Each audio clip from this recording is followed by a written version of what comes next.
Bismillahirrahmanirrahim. Assalamualaikum warahmatullahi wabarakatuh. Oke. Waalaikumsalam warahmatullahi wabarakatuh. Selamat pagi anak-anak semua. Kembali lagi bersama Bapak di mata pelajaran Teknik Pengolahan Audio kelas 12 paket keahlian multimedia. Alhamdulillah kita bisa bertemu lagi pada pagi hari ini. Ya, harus tetap semangat gitu ya, tidak boleh luntur semangat untuk melaksanakan kegiatan belajar mengajar. Sebelum memulai pembelajaran, alangkah baiknya kita berdoa terlebih dahulu. Berdoa dipersilahkan. Baik, berdoa selesai. Oke, di pertemuan sebelumnya kita telah membahas mengenai proses perekaman audio ya, dan juga penyajian hasil perekaman audio. Boleh di next slide-nya. Kita juga telah belajar mengenai peralatan perekam audio ataupun hardware-nya. Nah, jadi di pertemuan kali ini kita akan mengolah apa yang telah kita pelajari di pertemuan sebelumnya. Kita akan mengolah hasil rekaman audio dan cara menyajikannya. Biasanya nih, setelah kita rekaman ataupun kita coba untuk merekam sebuah vokal ataupun podcast dan juga dubbing untuk animasi nih. Nah, biasanya masalah apa nih yang sering kita temukan pada hasil rekaman kita nih? Ada yang tahu nggak, anak-anak? Noise, Pak. Noise, oke. Ya, betul. Masalah yang sering kita temuin pada hasil kualitas rekaman audio kita, yang pertama betul tadi noise, terus mungkin suara atau volumenya kecil, atau bitrate atau kualitas audionya rendah, dan juga ataupun suara yang tidak diinginkan masuk ke dalam rekaman kita. Jadi kali ini kita akan memahami proses perbaikan kualitas audio gitu ya. Lebih spesifiknya kita akan mengolah ataupun mixing dan mastering gitu ya.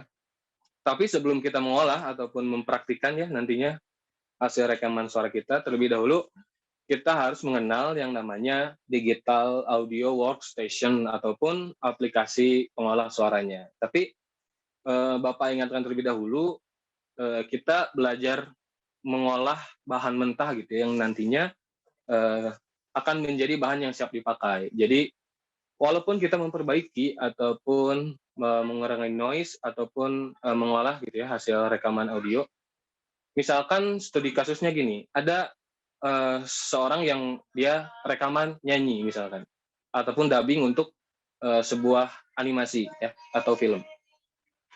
Biasanya gini, kenapa sih Pak ketika saya rekaman hasil noise-nya itu kencang sekali, tapi suara yang saya hasilkan itu kecil.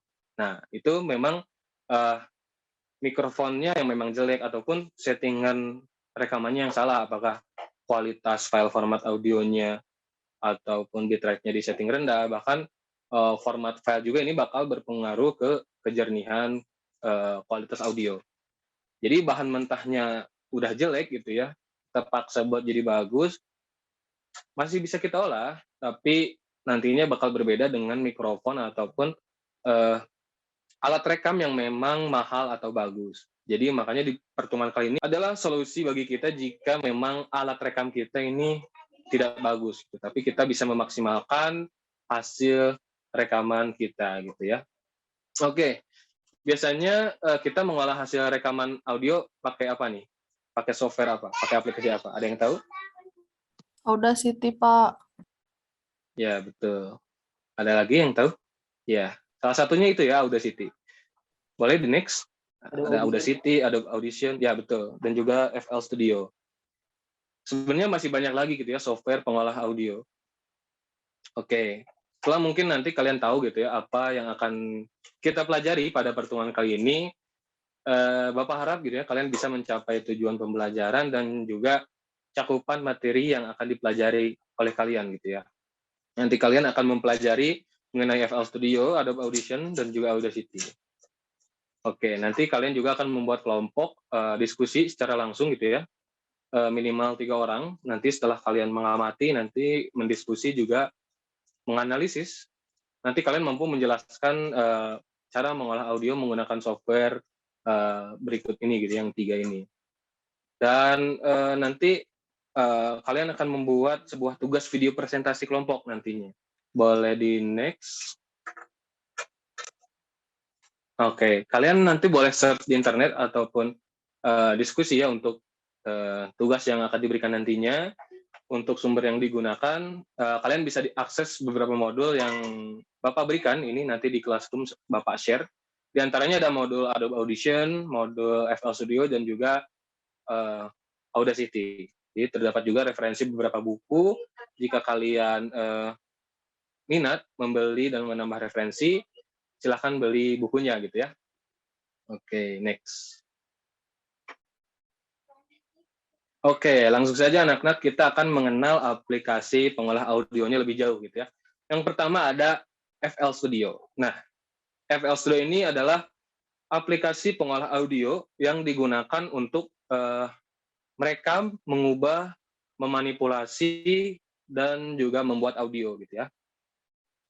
FL Studio ini juga dikembangkan oleh salah satu perusahaan yang bernama Image Line gitu ya pada tahun 2014. Jadi FL Studio ini termasuk aplikasi audio yang banyak gitu, banyak diminati oleh orang di seluruh dunia karena pertama mungkin cara penggunaannya dan juga user interface ataupun tampilannya yang sangat mudah dipahami karena cukup komplit gitu ya untuk memproduksi audio terutama musik ya anak-anak. Banyak fitur juga yang disuguhkan untuk kita mengolah audio di sini gitu ya, dan kita diberi kemudahan untuk mengolah musik juga karena dilengkapi dengan berbagai banyak plugin bawaan aplikasinya. Jadi salah satunya juga adalah kemudahan bagi kita untuk membuat musik tanpa menggunakan alat-alat musik asli gitu ya. Jadi FL Studio ini juga memiliki user interface atau antarmuka yang responsif dan juga terorganisir. Boleh anak-anak lihat gitu ya. Bagi kalian mungkin yang baru saja coba gitu ya aplikasi ini gitu, akan sangat cepat gitu ya mengetahui tata letak dan juga kontrol di dalam aplikasi tersebut. Next. Oke. Selanjutnya ini adalah Adobe Audition. Mungkin anak-anak kalian juga tahu gitu ya. Ini software yang sering kita gunakan gitu ya, yang lumrah gitu ya, karena Audition ini memang pengolah suara milik Adobe Family gitu ya, produk Adobe. Jadi ya seperti FL Studio gitu ya, pengolah audio atau suara untuk bisa merekam suara, editing suara, ataupun menambah beragam efek suara gitu ya. Ataupun nanti menggabungkan berbagai track suara menjadi satu track. Jadi sekaligus nanti kita bisa mengekspor dan mengkonversi audionya cukup baik gitu ya. Oke, boleh anak-anak lihat itu UI-nya juga memang sangat kalau untuk user yang awam memang cukup mudah untuk dipahami kalau misalkan kalian memahaminya lebih dalam gitu ya. Kekurangannya sendiri mungkin untuk Adobe Audition sendiri tombol kontrolnya yang sulit dioperasikan. Jadi harus butuh waktu lah gitu ya untuk menyesuaikan pemahamannya gitu ya. Selanjutnya adalah Audacity nih. Audacity ini aplikasi pengolah audio gitu ya, sama seperti yang di atas itu, yang dua itu, bisa merekam ataupun mengedit, bisa manipulasi juga. Tapi perbedaannya untuk aplikasi ini gratis gitu ya, anak-anak, tidak berbayar dan juga tidak berlangganan seperti Adobe Audition dan juga FL Studio. Jadi antar mukanya ini sangat ramah gitu ya.